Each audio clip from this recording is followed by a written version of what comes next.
Hello, welcome back to my YouTube channel. അങ്ങനെ ഒത്തിരി നാൾക്ക് ശേഷം ഞാൻ ഒരു അടിപൊളി ഓണം പരിപാടിക്ക് വേണ്ടി പോകാൻ പോവാണ്. എൻ്റെ പൊന്ന് കർത്താവേ, എന്നതാ പറയേണ്ടതെന്ന് ഒരു നിശ്ചയമില്ല. കാരണം എന്താണെന്ന് വെച്ചാൽ ഭയങ്കര സന്തോഷമാണ്. കാരണം ഞാൻ 4 വർഷമായിട്ട് ഓണം സീരിയസ്ലി നമ്മൾ കുഞ്ഞു കാലത്ത് നമ്മൾ ആഘോഷിക്കുന്ന ഒരു പർട്ടിക്കുലർ ടൈം എത്തുമ്പോഴത്തേക്കും അത് നമ്മളിൽ നിന്ന് പോകും, ഇങ്ങോട്ട് പോകും. നമുക്കൊരു ഹാപ്പിനെസ് ഉണ്ടാവില്ല, ഒന്നിലും ഇൻവോൾവ് ആവാൻ പറ്റത്തില്ല. അങ്ങനെ ഒരു 4 വർഷത്തെ സിറ്റുവേഷൻസിൻ്റെ ലേറ്ററിനാണ് ഇപ്പം ഞാൻ വന്നിരിക്കുന്നത്. ഭയങ്കര സന്തോഷമാണ്. കാരണം ഈ സന്തോഷങ്ങൾക്ക് കാരണം ഇന്നത്തെ ദിവസം മാത്രമല്ല, ഇതിന് മുന്നത്തെ ഒരുക്കങ്ങളിലൂടെയാണ് എനിക്ക് ഇത്രത്തോളം സന്തോഷം കിട്ടിയത്. ഡാൻസും പാട്ടും അടിപൊളിയാക്കാൻ വേണ്ടിയിട്ട് ഞങ്ങളുടെ പ്രാക്ടീസിൽ നിന്നാണ് ഇതിൻ്റെ എല്ലാം തുടക്കം എന്ന് പറഞ്ഞത്. അപ്പോൾ രാവിലെ തന്നെ ഒരുങ്ങി കെട്ടി ഇറങ്ങിയിട്ടുണ്ട്. സിമ്പിളായിട്ടില്ലേ? അതെ, എനിക്കറിയാം, ഞാൻ ഭയങ്കര സിമ്പിളാണ്. അപ്പോൾ എപ്പോഴും ഞാൻ വിചാരിക്കും കേട്ടോ, ഭയങ്കര ഹെവി ആയിട്ട് മുല്ലപ്പൂവൊക്കെ വെച്ച് നല്ല സെറ്റാകണം ഞാൻ എപ്പോഴും വിചാരിക്കും. പക്ഷേ എനിക്ക് നടക്കാൻ പറ്റാത്തൊരു കാര്യമാണ് ആ സംഭവം. ഫൈനലി എപ്പോഴും ഉണ്ടാവും ഒരു കുട്ടി ജിംക ഇട്ടിട്ട് അങ്ങോട്ട് ഇറങ്ങും.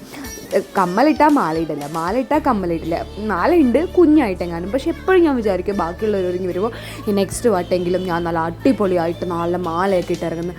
എന്താ, ഒന്നും നടക്കൂല, എപ്പോഴും പറച്ചിൽ മാത്രമേ ഉള്ളൂ. ബട്ട് ചായ, അങ്ങനെ ഞങ്ങൾ ഒരുങ്ങി കെട്ടി വന്ന് നല്ല കട്ടിലും ചായയൊക്കെ കുടിച്ചിട്ട് ഞങ്ങൾ കോളേജിലോട്ട് വരുമ്പോൾ പിന്നെ സുന്ദരി കുട്ടികളെ ഒത്തിരി എല്ലാവരും നല്ല അടിപൊളിയായിട്ട് ഒരുങ്ങി വന്നു. അപ്പോൾ എന്നെ കണ്ടപ്പോഴത്തേക്കും സമി പറഞ്ഞു, വാ നിനക്കൊരു പണിയുണ്ട്, നിനക്ക് ഹൈറ്റ് ഇല്ലേ എന്ന് പറഞ്ഞിട്ട് എന്നെ ഇത് തൂക്കാൻ വേണ്ടിയിട്ട് ഏൽപ്പിച്ചു. നല്ല രസമില്ല, ക്ലാസ് ആയിട്ടില്ല. ഞങ്ങളുടെ കോളേജിലെ കുറച്ച് പിള്ളേർ ചേർന്ന് ചെയ്യുന്നതാണ്. ഭയങ്കര ഭംഗിയുണ്ടായിരുന്നത്. ഇതെന്തിനാണ് അവിടെ തൂക്കുന്നതെന്ന് വെച്ചാൽ അവിടെ അതിൻ്റെ ഇടയ്ക്ക് ഒരു ഫ്രെയിമാണ്. സോ അതിൻ്റെ ഇടയ്ക്ക് വന്നിട്ട് എല്ലാവർക്കും വേണമെങ്കിൽ ഫോട്ടോ എടുക്കാമെന്ന് ചോദിച്ചു. അങ്ങനെ ഇതിൻ്റെ മണ്ടയിലൊക്കെ വലിഞ്ഞ് കയറിയിട്ട് ഒരുവിധം ഒപ്പിച്ചു. അപ്പോൾ ആദ്യം ഒപ്പിച്ചപ്പോൾ അത്രയും സൈസ് കറക്റ്റായി വന്നില്ല. പിന്നെ ഞാൻ എന്താക്കിയെന്ന് വെച്ചിട്ടുണ്ടെങ്കിൽ ഞാൻ നേരെ കുറച്ചും കൂടെ ഇറക്കം കൂട്ടിയിട്ട് ഇതവിടെ കൊളുത്തിയിടണം. അപ്പോൾ ആർക്ക് വേണമെങ്കിലും ആ ഒരു സമയത്ത് സെറ്റാക്കാൻ പറ്റുന്ന ഒരു അടിപൊളിയായിരുന്നു കേട്ടോ ഇത്. അങ്ങനെ നല്ല രസമുണ്ടായിരുന്നു. വീഴാനൊക്കെ പോയിട്ടുണ്ടായിരുന്നു. അങ്ങനെ വീഴാൻ പോയപ്പോൾ അതിലും നല്ല വിറ്റായിരുന്നു. വീഴാൻ പോയപ്പോഴത്തേക്കും ഇവരുള്ളത് കൊണ്ട് എനിക്കത് സപ്പോർട്ടായിട്ട് കിട്ടി. അങ്ങനെ ഓണത്തിന് എന്ന് പറയുമ്പോൾ പൂക്കളം മസ്റ്റാണല്ലോ. ഓൾറെഡി രാവിലെ തന്നെ എല്ലാവരും ഓണപ്പൂക്കളം ഇടാൻ വേണ്ടിയിട്ട് അങ്ങോട്ട് ആരംഭിച്ചു. ഓരോന്നും എത്രത്തോളം മനോഹരമായി. എനിക്ക് എന്താണെന്നറിയില്ല, ഇത്രയും നാൾ കിട്ടാത്തത് കൊണ്ടാണെന്നറിയില്ല, നമുക്ക് ചില കാര്യങ്ങൾ കിട്ടാണ്ടാവുമ്പോൾ കിട്ടുന്നൊരു സന്തോഷമുണ്ട്. അതെൻ്റെ ലൈഫിൽ അങ്ങനെ തന്നെ കേട്ടോ. എനിക്ക് പെട്ടെന്നൊന്നും കിട്ടത്തില്ല. ഞാൻ എന്താഗ്രഹിക്കുന്നു, ഒരു 6-7 വർഷം, മിനിമം ഇപ്പോൾ പറഞ്ഞ പോലെ 4 വർഷം ഒക്കെ കഴിഞ്ഞിട്ടാണ് ആ സംഭവം എൻ്റെ കയ്യിലോട്ട് കിട്ടുള്ളൂ. കിട്ടുമ്പോൾ ഒരു സാധനമായിരിക്കും. ആ സമയത്ത് ചില സമയത്ത് ഓക്കെ എന്നുള്ളൊരു മൂഡായിട്ട് അങ്ങോട്ട് പോകും. പക്ഷെ this Onam was very beautiful. I don't know how to explain this. Very very very very beautiful and fully my heart fill. അതിനുശേഷം നമ്മുടെ മാവേലിയൊക്കെ വരുന്ന നമ്മുടെ സ്റ്റേജ് പെർഫോമൻസ് തുടങ്ങി.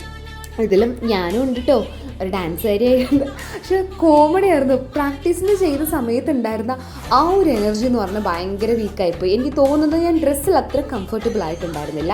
പിന്നെ പെട്ടെന്നായിരുന്നു ഓരോന്നോരോന്ന് വരുമ്പോൾ. പിന്നെ ഒരു കുട്ടി സ്റ്റേജ്, സാധാരണ ഞങ്ങളുടെ പ്രോഗ്രാംസ് നടക്കുന്ന ഇവിടെയല്ല, മോളിലാണ് നടക്കുന്നത്. അപ്പോൾ അവിടെ സൗണ്ട് സിസ്റ്റത്തിന് കുറച്ച് പ്രശ്നമുണ്ടല്ലോ, നമ്മൾ താഴേക്കാക്കി. അപ്പോൾ ആ ഒരു മേ ബി അതൊക്കെ ആയിരിക്കും റീസൺ എനിക്ക് പെട്ടെന്ന് അങ്ങോട്ട് ഓക്കെ ആയില്ല. അങ്ങനെ എല്ലാവരും വന്നു കേട്ടോ. ഇന്ന് എല്ലാ പരിപാടിക്കും എല്ലാവരും വന്നു. അങ്ങനെ കൈകൊട്ട് കളി, അതേപോലെ തന്നെ വഞ്ചിപ്പാട്ട്, ഓണപ്പാട്ട്, ഓണക്കളികൾ, ഡാൻസ്, തിരുവാതിര, പായസം ഒക്കെ ആയിട്ട് അടിപൊളിയായിരുന്നു കേട്ടോ. എല്ലാ ഡിപ്പാർട്ട്മെൻറ്റും പെർഫോമൻസ് എന്ന് പറഞ്ഞാൽ അടിപൊളിയായിരുന്നു. കാരണം എന്താ വെച്ചാൽ എല്ലാ വട്ടം ഒരു പരിപാടി അവതരിപ്പിക്കുമ്പോൾ നമ്മൾ സെപ്പറേറ്റ് ഡിപ്പാർട്ട്മെൻറ്റ്സ് ആയിരിക്കും. This time every one join together. അപ്പോൾ കുറച്ചുകൂടെ ക്ലാസ് ആയിരുന്നു. പിന്നെ കണ്ടോ, എൻ്റെ ഡാൻസ് ഇവിടെയൊക്കെ ഓക്കെ ആയി. പക്ഷേ ചില സ്റ്റെപ്പ് വന്നപ്പോഴത്തേക്കും ഞങ്ങൾക്ക് അങ്ങോട്ടും ഇങ്ങോട്ട് പരസ്പരം ഇടിക്കുമായിരുന്നു, ഞാനും എൻ്റെ ബാക്കിലിരുന്ന കൊച്ചും തമ്മിൽ. കാരണം സ്റ്റേജ് ഭയങ്കര ഷോർട്ടായിരുന്നു. അപ്പോൾ അതിൻ്റേതായിട്ടുള്ളൊരു ബുദ്ധിമുട്ട് ഞങ്ങൾക്കുണ്ടായിരുന്നു. പക്ഷേ ഉള്ളത് വെച്ചിട്ട് അഡ്ജസ്റ്റ് ചെയ്ത് കളിച്ച് ഞങ്ങൾ സെറ്റാക്കിയെന്ന് വേണമെങ്കിൽ പറയാം. അപ്പോൾ ഈ പൂക്കളൊക്കെ കാണുമ്പോൾ എനിക്ക് അയ്യോ അടിപൊളിയായിരുന്നു. എന്നതാണെങ്കിലും പരിപാടി നല്ല ഉഷാറാക്കിയിട്ടാണ് ഞങ്ങൾ വിട്ടത്. പിന്നെ അതിനിടയിൽ നമ്മുടെ ക്ലാസ് ടീച്ചേഴ്സും വന്നു നമ്മുടെ കൂടെ ഫോട്ടോസൊക്കെ എടുക്കാൻ വേണ്ടിയിട്ട്. ഫോട്ടോ സെക്ഷനും സെൽഫി സെക്ഷനും എന്ന് പറഞ്ഞാൽ നിർബന്ധമാണല്ലോ. അപ്പോൾ അങ്ങനെ കുറച്ച് വീഡിയോസും കാര്യങ്ങളും ഞാൻ അതിൻ്റെ ഇടയിൽ കൂടി ഇങ്ങനെ യൂട്യൂബിൽ ഇടാൻ പറ്റിയ കുറച്ച് വീഡിയോസ് എടുക്കുന്നു. Actually sometimes I am always thinking this, why I started this YouTube vlogs because എനിക്കറിയാം കുറേ കാലം കഴിയുമ്പോഴത്തേക്കും നമുക്ക് ഓർമ്മകളിലോട്ട് തിരിച്ചു പോകാനും ഏറ്റവും നന്നായി ക്യാപ്ചർ ചെയ്യാൻ പറ്റുന്നതും നമുക്കെല്ലാം ഒരു സ്ഥലത്ത് സ്റ്റോർ ചെയ്യാൻ പറ്റുന്ന ഒരു നല്ല ഓപ്ഷനായിരിക്കും യൂട്യൂബ്. അതുകൊണ്ടാണ് ഞാൻ അത്ര പെർഫെക്റ്റ് അല്ലെങ്കിലും എൻ്റെ വോയിസ് ആണെങ്കിലും ആ സെയിം ടൈമിൽ നമ്മുടെ എന്താ പറയുന്നത് വീഡിയോസിൻ്റെ ക്ലാരിറ്റി അതൊന്നും ഞാനിപ്പോൾ നോക്കില്ല. കാരണം മൊമെൻറ്റ്സ് ക്യാപ്ചർ ചെയ്യുക എന്നുള്ളതാണ് എൻ്റെ ഇപ്പോഴത്തെ ഒരു സംഭവം. പണ്ട് ഞാൻ കുറേ കാര്യങ്ങൾ നീക്കി വെച്ച് നോക്കി, നല്ല ഫോൺ വാങ്ങിയിട്ട് ചെയ്യത്തുള്ളൂ, അങ്ങനെ ചെയ്യത്തുള്ളൂ, ഇങ്ങനെ ചെയ്യത്തുള്ളൂ. പിന്നെ അപ്പോൾ എനിക്ക് മനസ്സിലായി നാളെ നീളെ പോകുന്നു. സോ ആ ടൈമിൽ എനിക്ക് റിയാലിറ്റി മനസ്സിലായി, നമ്മൾക്ക് എപ്പോൾ പറ്റുന്നോ അത്രയും നല്ല മൊമെൻറ്റ്സ് നമ്മൾ എന്തിലാണെങ്കിലും ക്യാപ്ചർ ചെയ്ത് വെക്കാം. അങ്ങനെ ഓണപ്പരിപാടിയൊക്കെ കഴിഞ്ഞു. ഫ്രണ്ടിൻ്റെ കൊച്ചിനൊരു ഉടുപ്പ് എടുക്കാൻ വേണ്ടിയിട്ട് നമ്മൾ പോത്തീസിലേക്ക് വന്നു. അങ്ങനെ ആ പരിപാടിയൊക്കെ കഴിഞ്ഞു. എല്ലാത്തിനും നന്ദി പറയേണ്ട ഒരു ആവശ്യമുണ്ടല്ലേ, ഇത്രയും മനോഹരമായൊരു ദിവസം തന്നതിന്. എൻ്റെ ഫേവറേറ്റ് അന്തോണീസ് പുണ്യാളുടെ പള്ളിയിൽ പോയി പ്രാർത്ഥിച്ച് ദിവസം നല്ല കളറായി.